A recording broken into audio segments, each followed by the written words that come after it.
गुंडा जयशंकर प्रसाद की अद्भुत रचना है। और गुंडा नाम से ही आप लोग को परिलक्षित होता है, पता चलता होगा कि कोई एक ऐसा आदमी जो हत्याएं करता है, लूट करता है और इस तरह की बदनाम आदमी।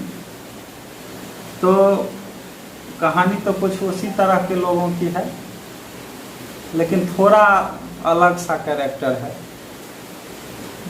वह 50 वर्ष से ऊपर का था, लेकिन वह युवकों से भी अधिक बलिष्ठ था। चमड़े पर झुर्रियां नहीं पड़ी थी।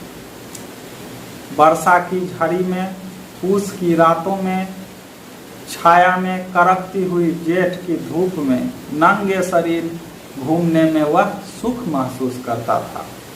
उसकी चढ़ी हुई मूछें बिच्छू के डंक की तरह थी और देखने वाले की आंखों को चुभती थी।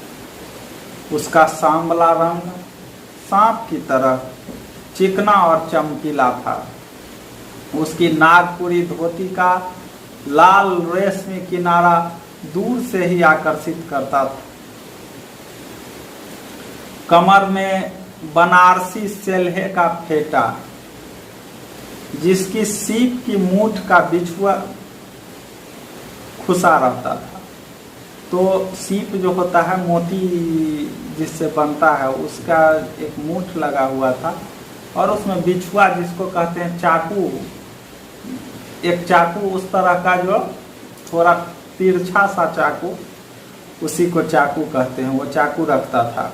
उसके घुंघराले बालों पर सुनहले पल्ले की छाप का छोर और उसकी चौड़ी पीठ पर जो है फैला रहता था, बड़ा बड़ा बाल रखता था। ऊंचे कंधे पर टिका हुआ चौड़ी धार का गरासा। और पुराने समय में, अभी के बदमाश क्रिमिनल जो होते हैं वो पिस्टल रखते हैं, 47 रखते हैं। उस समय में लाठी, गरासा, तलवार, यही सब, तो गरासा रखता था। और वह शरीर से हष्ट पुष्ट था। पंजों के बल पर जब वह चलता था तो उसकी नसें जो है चटाचट बोलती थी। वह गुंडा था। ईसा की 18वीं शताब्दी के अंतिम भाग में काशी की वह स्थिति नहीं रह गई थी।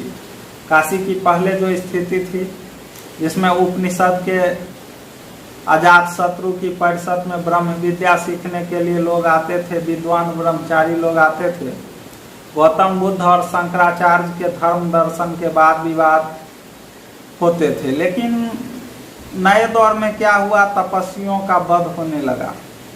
यहाँ की पवित्रता, छुआछूत में, कट्टर वैष्णव धर्म भी विशृंखलता में और नवागंतुक धर्मोन्माद में अपनी असफलता देखकर काशी जो है अघोर रूप धारण कर रहा था। मतलब काशी में कोई उस तरह की धार्मिक बातें अब नहीं रह गई थी।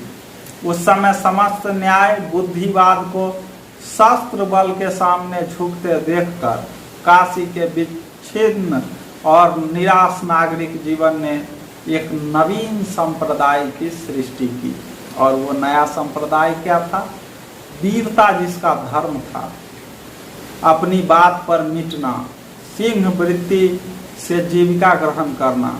मतलब किसी हिरण को मारकर सिंह अपनी जीविका ग्रहण करता है। तो इस तरह के लोगों का, प्राण भिक्षा मांगने वाले कायरों तथा चोट खाकर गिरे हुए प्रतिद्वंदी पर शस्त्र न उठाना, यह भी गुण था वैसे लोगों में। सताए निर्बलों को सहायता देना और प्रत्येक क्षण जान को अपनी हथेली पर लेके घूमना उसका बाना था। और इसी तरह के लोगों को काशी में गुंडा कहा जाता है। और काशी के गुंडा शायद विख्यात होते हैं पूरे भारतवर्ष में। जीवन की किसी अलभ्य परिभाषा से वंचित होकर लोग प्रायः विरक्त हो जाते हैं। ठीक उसी तरह मानसिक चोट से घायल होकर एक प्रतिष्ठित जमींदार का पुत्र होने पर भी ननकू सिंह गुंडा हो गया था। दोनों हाथों से उसने अपनी संपत्ति जो है लुटा दी। इस चीजों में ननकू सिंह ने बहुत सा रुपया खर्च करके जैसा अभिनय किया था, स्वांग खेला था, उसे काशी वाले बहुत दिनों तक नहीं भूलते थे। बसंत ऋतु में यह प्रसन्नपूर्ण अभिनय खेलने के लिए उन दिनों प्रचुर धन, बल, निर्भीकता और उच्छृंखलता की आवश्यकता थी। एक बार ननकू सिंह ने भी एक पैर में नुपुर, एक हाथ में तोरा, एक आंख में काजल और एक कान में हजारों के मोती और दूसरे कान में फटे हुए जूते का तल्ला लटकाकर एक जराऊ मूठ की तलवार दूसरे हाथ में लदी हुई आभूषणों से लदी हुई प्रेमिका के कंधों पर और एक हाथ में तलवार, यही कहानी उसकी हो गई थी। और वह गाना गाता था, एक हाथ उसके कंधे पर रख कर कहीं बैगन बाली मिले तो बुला लेना। तो ये इस तरह की एक कैरेक्टर बन चुका था ननकू सिंह। प्रायः बनारस के बाहर की हरियालियों पर में, अच्छे पानी वाले कुएं पर, गंगा की धारा में मचलती हुई डोंगी पर वह दिखलाई पड़ता था। कभी कभी जुआ खानों में भी वह दिखाई निकलकर वह चौक पर आ जाता तो काशी की रंगीली वेश्याएं जो है मुस्कुराकर उसका स्वागत करती, उसके दृढ़ शरीर को देखती। वह तमोली की ही दुकान पर बैठकर उनके गीत सुनता। ऊपर कहीं नहीं जाता था, ऊपर कभी नहीं जाता था।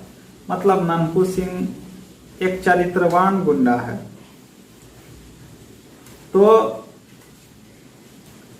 जुए की जीत का रुपया मुट्ठियों में भर भर कर वह खिड़की के इस तरह उछालता कि कभी कभी समाजी लोग अपना सिर सहलाने लगते, चकरा जाते। तब वह ठठा कर हंस देता।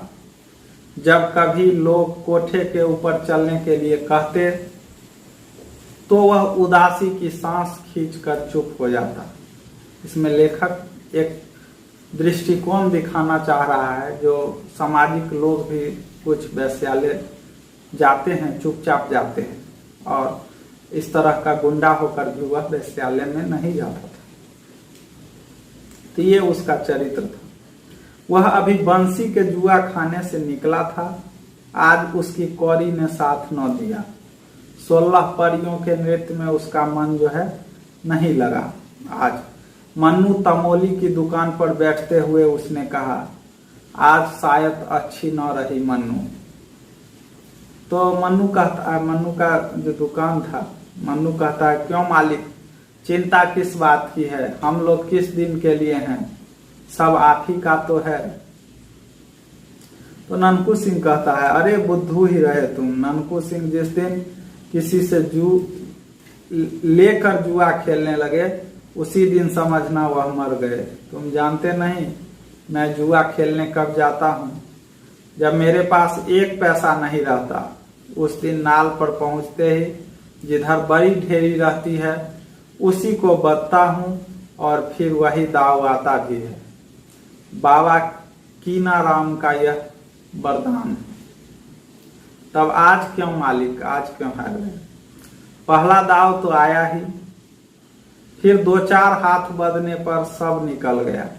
तब भी लो, यह 5 रुपए बचे। 1 रुपया 2 पान के लिए रख लो और 4 दे दो मलुकी कत्थक को। कह दो कि दुलारी से गाने के लिए कह दे। हाँ, वही एक गीत, विलंब विदेश रहे। ननकू सिंह की बात सुनते ही मलुकी, जो अभी गाजे की चिलम रखने के लिए अंगारा चूर कर रहा था, घबरा कर उठा। वह सीढ़ियों पर दौड़ता हुआ चढ़ गया। चिलम को देखते ही ऊपर चढ़ा, इसीलिए उसे चोट भी लगी।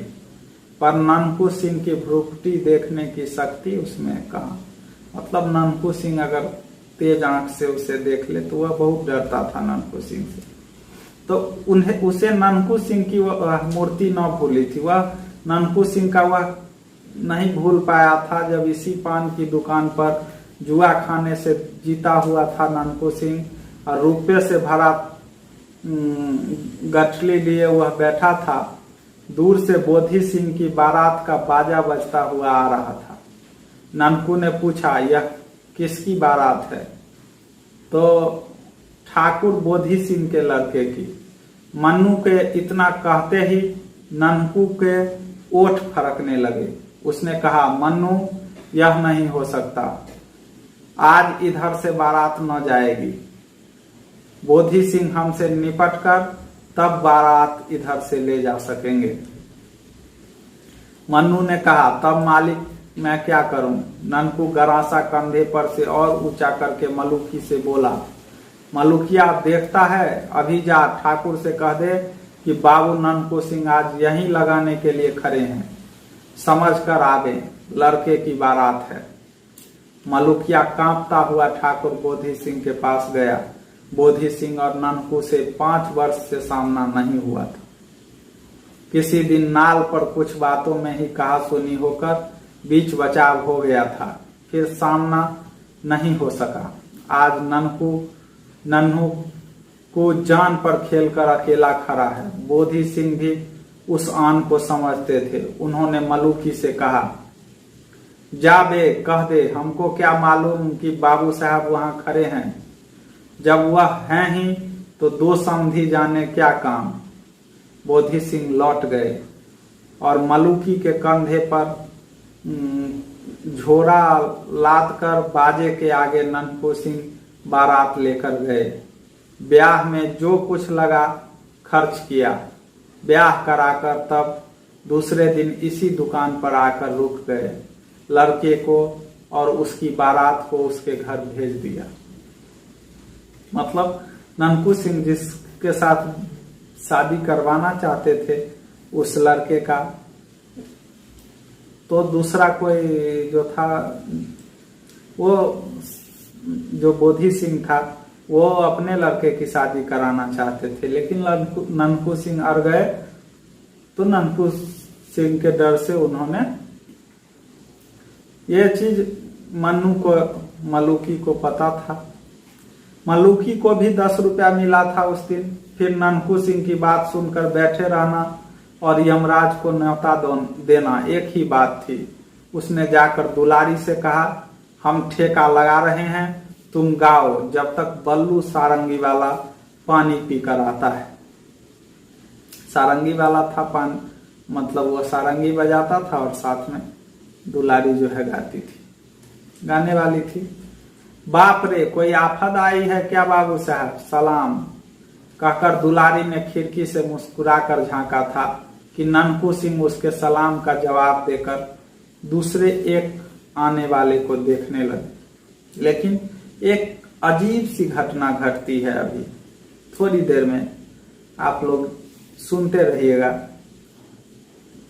हाथ में हरौती की पतली सी छड़ी, आंख में सुरमा, मुंह में पान, मेहंदी लगी हुई लाल दाढ़ी जिसकी सफेद जड़ दिखलाई पड़ रही थी, कुब्बेदार टोपी और छलकिया अंगरखा, और साथ में लेसदार परत वाले 2 सिपाही। मतलब एक आदमी था जिसका ये था, मेहंदी लगी हुई दाढ़ी, सफेद जड़, तो और 2 सिपाही भी उसके साथ में थे जो उसकी सुरक्षा में थे। कोई मौलवी साहब है। नन्हू हंस पड़ा। ननकू की ओर बिना देखे ही मौलवी ने एक सिपाही से कहा, जाओ दुलारी से कह दो कि आज रेजिडेंट साहब की कोठी पर मुजरा करना होगा। अभी जिलाधिकारी होते हैं, डीएम, उस समय रेजिडेंट होते थे। और ये रेजिडेंट जो है अंग्रेज के जो वायसराय होते थे उसके अधीन होते थे और उन्हीं का शहर पर एक तरह से अधिकार होता था।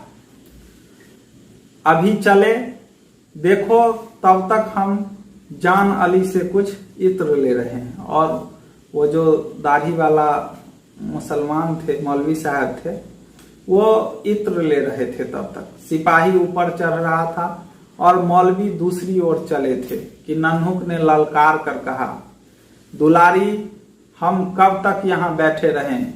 क्या अभी सरंगिया नहीं आया? दुलारी ने कहा, बाबू साहब, वाह, आप ही के लिए तो मैं यहाँ बैठी हूँ। सुनिए ना, आप तो कभी ऊपर आते ही नहीं। मौलवी जल उठा।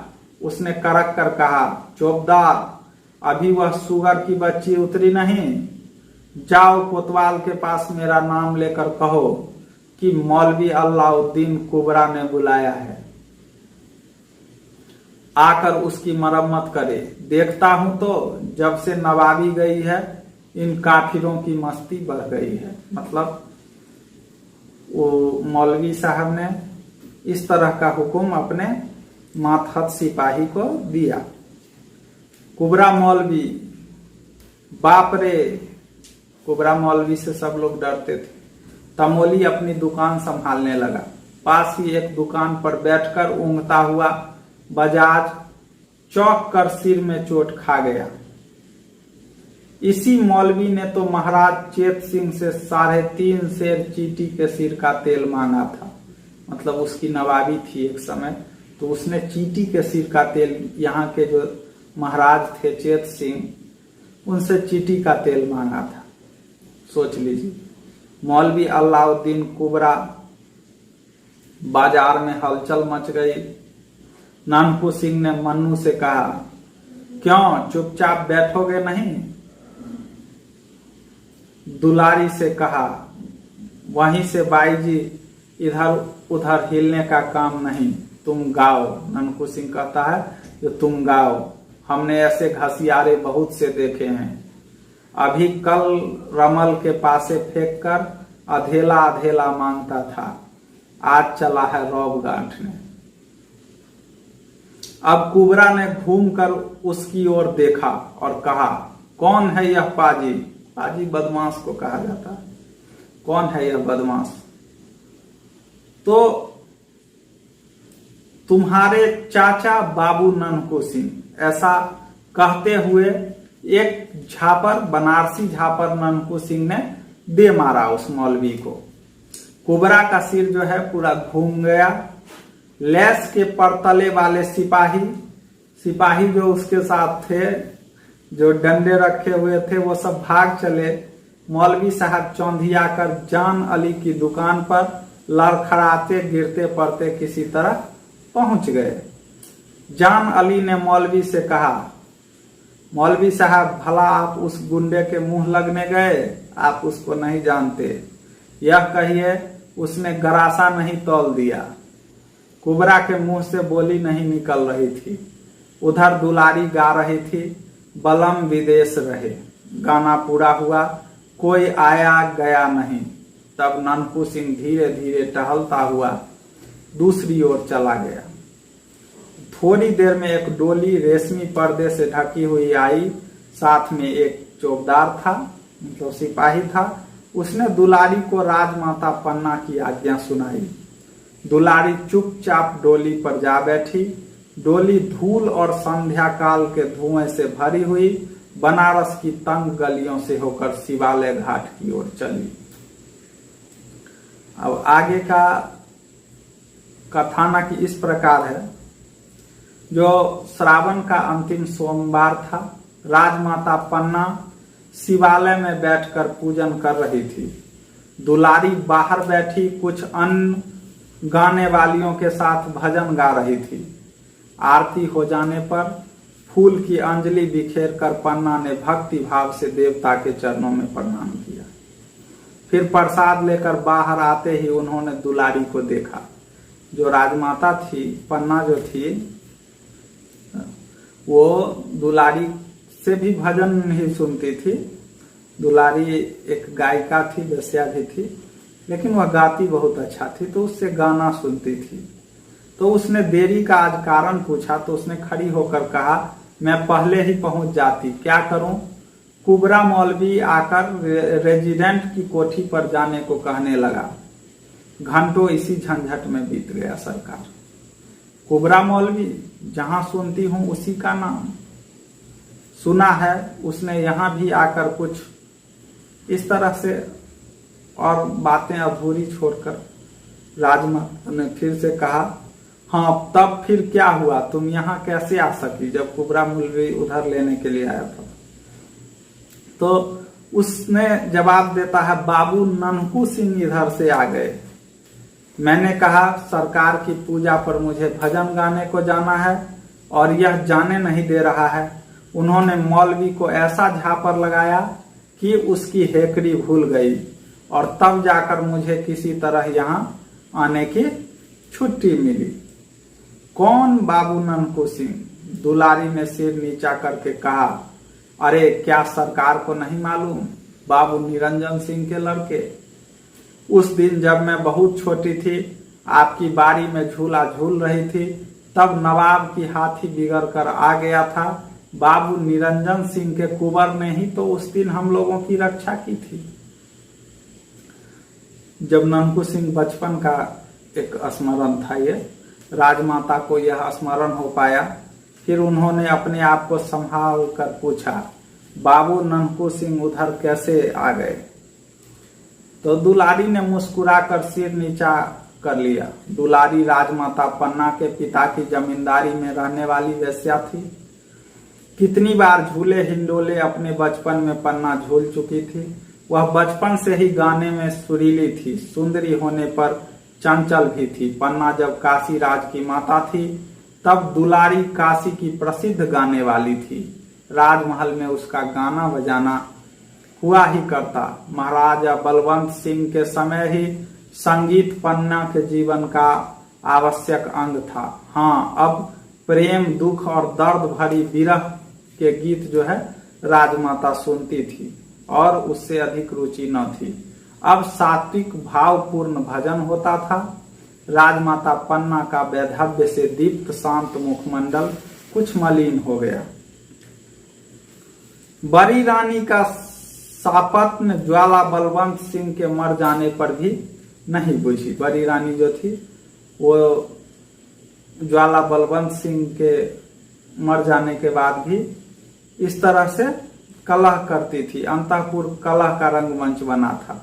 इसी के कारण प्रायः पन्ना काशी के रंग मंदिर में जाकर पूजा पाठ में अपना मन लगाती थी, क्योंकि उसकी वह जो थी तरह से दयादनी थी।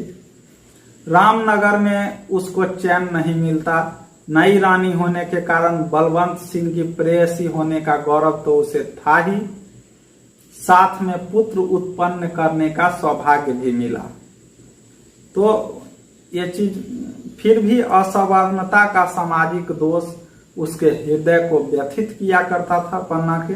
उसे अपने ब्याह की आरंभिक चर्चा का स्मरण हो आया। उसे कुछ पुराना जो है स्मरण हो पाया।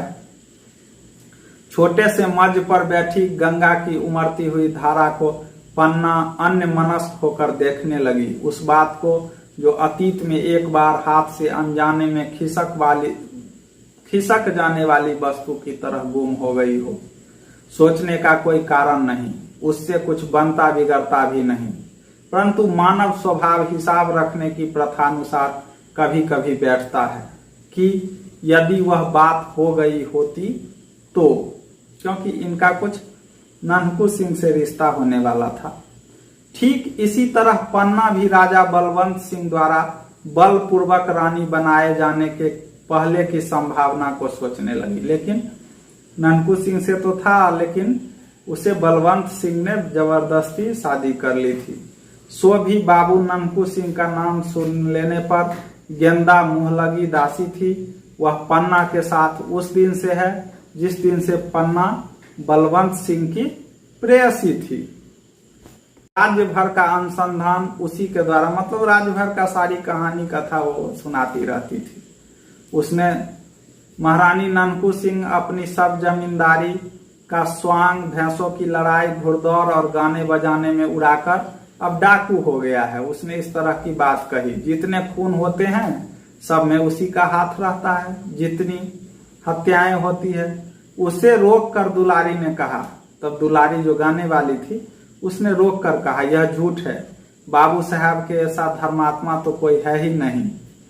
कितनी विधवाएं उनकी दी हुई धोती से अपना तन ढकती है, कितनी लड़कियों की ब्याह शादी होती है, कितने सताए हुए लोगों की उनके द्वारा रक्षा होती थी। उस समय एक तरह का युग ऐसा था जो बलवान ही किसी की रक्षा कर सकता था।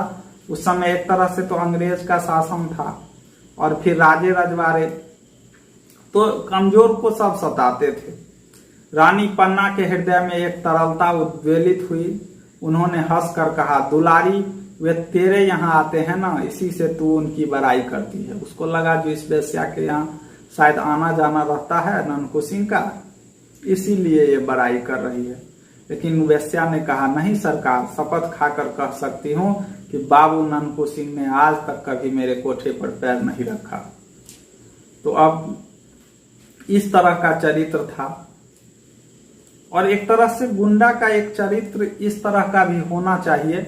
इस पर जयशंकर प्रसाद जो है, राजमाता न जाने क्यों अद्भुत व्यक्ति को समझने के लिए चंचल हो उठी थी। तब भी उन्होंने दुलारी को आगे कुछ न कहने के लिए तीखी दृष्टि से देखा। वह सोच रही थी जो बड़ाई न करे ज्यादा। तो ये सब अपना आसपास होते रह गया। अभी बनारस में सैकड़ों जगह नाला जुए में लोग अपना सर्वस्व गंवाते थे, बच्चे फुसलाए जाते थे, गलियों में लाठियां छुरा चलने के लिए भौहें कारण बन जाती थी। उधर रेजिडेंट साहब में महाराजा की अनबन चल रही थी। दूसरे दिन राजा चेत सिंह के पास रेजिडेंट मार्क होम की चिट्ठी आई, जिसमें नगर की दुर्व्यवस्था की कड़ी आलोचना थी। डाकुओं और गुंडों को पकड़ने के लिए उन पर कड़ा नियंत्रण रखने की सम्मति भी थी। कुबरा मौलवी वाली घटना का भी उल्लेख था। उधर हेस्टिंग्स के आने की सूचना थी। शिवालय घाट और रामनगर में हलचल मच गई। कोतवाल हिम्मत सिंह पागल की तरह, जिसके हाथ में लाठी, लोहांगी, गरासा, बिछुआ, करौली देखते उसी को पकड़ने लगे। एक दिन ननकू सिंह सुंभा के नाले के संगम पर ऊंच से टीले की घनी हरियाली में अपने चुने हुए साथियों के साथ दूधिया छान रहे थे। गंगा में उनकी पतली सी डोंगी बर की जटा से बंधी थी। नाव, डोंगी को नाव कहते हैं, नाव बांध के जो कभी कुछ दिक्कत होगा तो अपना नाव से उस तरफ निकल जाएंगे। तो इस तरह से थे। कथकों का गाना हो रहा था। 4 उलांकी इक्के घोड़े कसे कसाए खड़े थे। ननकू सिंह ने अकस्मात कहा, मलुकी गाना जमता नहीं है, उलांकी पर बैठकर जाओ, दुलारी को बुला लाओ। मलुकी वहां मजीरा बजा रहा था, दौड़कर इक्के पर जा बैठा। आज ननकू सिंह का जो था मन जो था वो उखड़ा हुआ था। बूटी पर कई बार छानने पर भी नशा नहीं, भांग खाते थे। घंटे में दुलारी सामने आ गई। उसने मुस्कुरा कर कहा, क्या हुक्म है बाबू साहब? दुलारी, आज गाना सुनने का मन कर रहा है। इस जंगल में क्यों? तुम तो ननकू सिंह ने कहा, तुम किसी तरह खटका न करो। यह तो मैं उस दिन महारानी से भी कहा आई हूं। क्या? किससे? तो राजमाता पन्ना देवी से। तो ननकू सिंह के आंख के सामने भी एक बार सारी घटना तैर गई। ननकू सिंह चाहता था कि वह उसको भी मार दे जिसने पन्ना से शादी किया, लेकिन फिर धीरे धीरे ये घटना।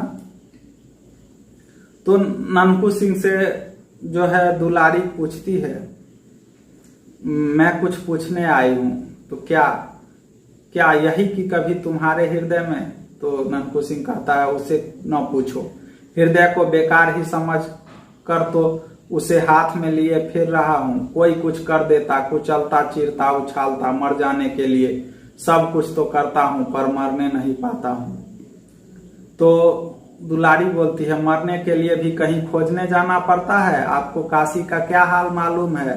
न जाने घड़ी भर में क्या हो जाए, उलट पुलट होने वाला है। बनारस की गलियां काटने को दौड़ती है। कोई नई बात हुई है क्या? ननकू सिंह पूछते हैं। कोई हेस्टिंग्स आया है? वारेन हेस्टिंग्स उस समय हुए थे गवर्नर। सुना है शिवालय घाट पर तिलंगों की कंपनी, अंग्रेज की कंपनी ने पहरा बैठा दिया है। राजा चेत सिंह और राजमाता पन्ना वही हैं। कोई कहता है कि उनको पकड़कर कलकत्ता भेजने का प्लान है। अब सोचिए, वहां की रानी पर एक खतरा था। क्या पन्ना भी, रानीवास भी वही है? नन्हू का अंधीर हो उठा था। और नन्हू की पुरानी प्रेमिका भी थी, वो जो थी राजमाता। तो सहसा नन्हू का मुख भयानक हो उठा। उसने कहा, चुप रहो, तुम उसको जानकर क्या करोगी? वह उठ खड़ा हुआ, उद्विग्न की तरह इधर उधर न जाने क्या खोजने लगा।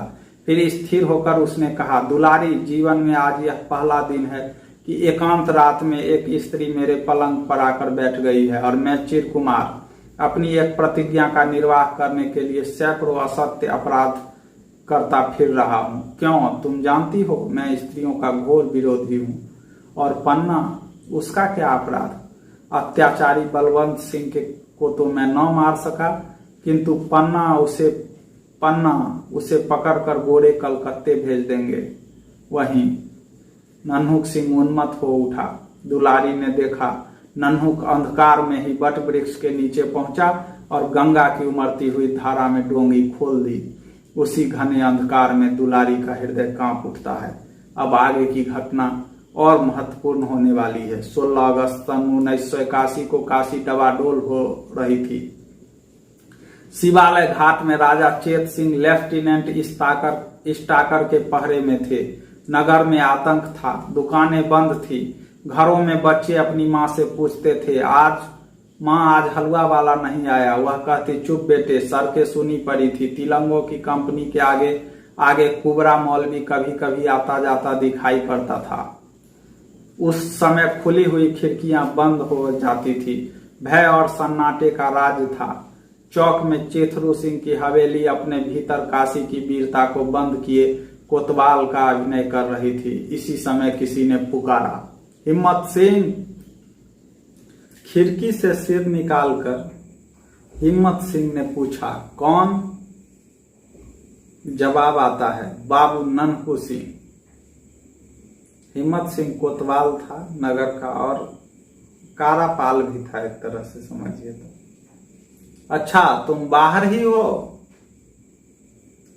नन्हू सिंह बोलता है, पगला, राजा कैद हो गए हैं, छोड़ दो इन सब बहादुरों को।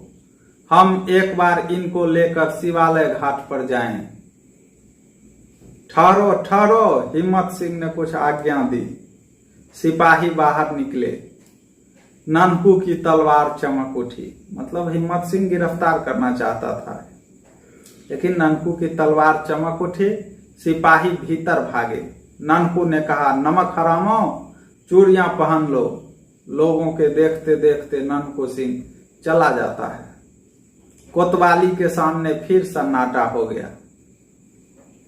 नन्हू उन्मत्त था। उसके थोड़े से साथी उसकी आज्ञा पर जान देने के लिए तुले थे। वह नहीं जानता था कि राजा चेत सिंह का क्या राजनीतिक अपराध है। उसने कुछ सोचकर अपने थोड़े से साथियों को फाटक पर गड़बड़ मचाने के लिए भेज दिया। इधर अपनी डोंगी लेकर शिवालय की खिड़की के नीचे धारा काटता हुआ पहुंचा। किसी तरह निकले हुए पत्थर में रस्सी अटकाकर उस चंचल डोंगी को उसने स्थिर किया और बंदर की तरह उछलकर खिड़की के भीतर हो रहा। उस समय वहां राजमाता पन्ना और राजा चेत सिंह से बाबू मनिहार सिंह कह रहे थे, आपके यहाँ रहने से हम लोग क्या करें, यह समझ में नहीं आता। पूजा पाठ समाप्त करके आप रामनगर चली गई होती तो यह दिन देखना न पड़ता। तेजस्विनी पन्ना ने कहा, अब मैं रामनगर कैसे जाऊं? मनिहार सिंह दुखी होकर बोले, कैसे बताऊं, मेरे सिपाही तो बंदी हैं। इतने में फाटक पर कोलाहल मचा। राज परिवार अपनी मंत्रणा में डूबा था कि नन्हू सिंह का आना उन्हें मालूम हुआ। सामने का द्वार बंद था। नन्हू सिंह ने एक बार गंगा की धारा को देखा। उसमें एक नाव घाट पर लगने के लिए लहरों से लड़ रही थी। वह प्रसन्न हो उठा। इसी की प्रतीक्षा में वह रुका था। उसने जैसे सबको सचेत करते हुए कहा, महारानी कहाँ है? सबने घूमकर एक अपरिचित वीर मूर्ति, शस्त्रों से लदा हुआ पूरा देव। चेत सिंह ने पूछा, तुम कौन हो? जवाब आता है राज परिवार का एक बिना दाम का सेवक। पन्ना के मुंह से हल्की सी एक सांस निकल गई। उसने पहचान लिया, इतने वर्षों बाद वही ननकू सिंह। मनिहार सिंह ने पूछा, तुम क्या कर सकते हो? मैं मर सकता हूं। पहले रानी को डोंगी पर बिठाइए, नीचे दूसरी डोंगी पर अच्छे मल्लाह हैं, फिर बात कीजिए। मनिहार सिंह ने देखा जनानी ड्योढ़ी का दरोगा राज की एक डोंगी पर 4 मल्लाहों के साथ खिड़की से नाव सटाकर प्रतीक्षा में है। उन्होंने पन्ना से कहा, चलिए मैं साथ चलता हूं। और चेत सिंह को देखकर पुत्र वत्सला ने संकेत से एक प्रश्न किया। उसका उत्तर किसी के पास न था। मनिहार सिंह ने कहा, तब मैं यहीं। ननकू ने हंसकर कहा, मेरे मालिक आप नाव पर बैठें। जब तक राजा भी नाव पर न बैठ जाएंगे तब तक 17 गोली खाकर भी ननकू सिंह जीवित रहने की प्रतिज्ञा करता है। पन्ना ने ननकू को देखा। एक क्षण के लिए चारों आंखें मिली, जिसमें जन्म जन्म का विश्वास ज्योति की तरह जल रहा था। फाटक बलपूर्वक खोला जा रहा था। ननकू ने उन्मत्त होकर कहा, मालिक जल्दी कीजिए। दूसरे क्षण पन्ना डोंगी पर थी और ननकू सिंह फाटक पर स्टाकर के साथ। चेतराम ने आकर एक चिट्ठी मनिहार सिंह को हाथ में दी। लेफ्टिनेंट ने कहा, आपके आदमी गड़बड़ मचा रहे हैं।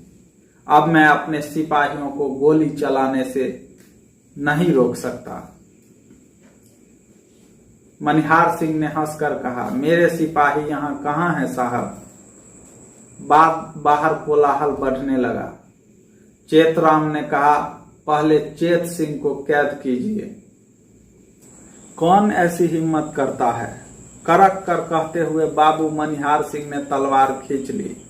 अभी बात पूरी न हो सकी थी कि कुबरा मौलवी वहां पहुंचा। यहाँ मौलवी साहब की कलम नहीं चल सकती थी और न ये बाहर ही जा सकते थे। उन्होंने कहा, देखते क्या हो चेतराम। चेतराम ने राजा के ऊपर हाथ रखा ही था कि ननकू के सधे हुए हाथ ने उसकी भुजा उड़ा दी। स्टाकर आगे बढ़े। मौलवी साहब चिल्लाने लगे। ननकू सिंह ने देखते देखते स्टाकर और उसके साथियों को धराशायी कर दिया। फिर मौलवी साहब कैसे बचते? ननकू सिंह ने कहा, क्यों उस दिन के झापर ने तुमको समझाया नहीं?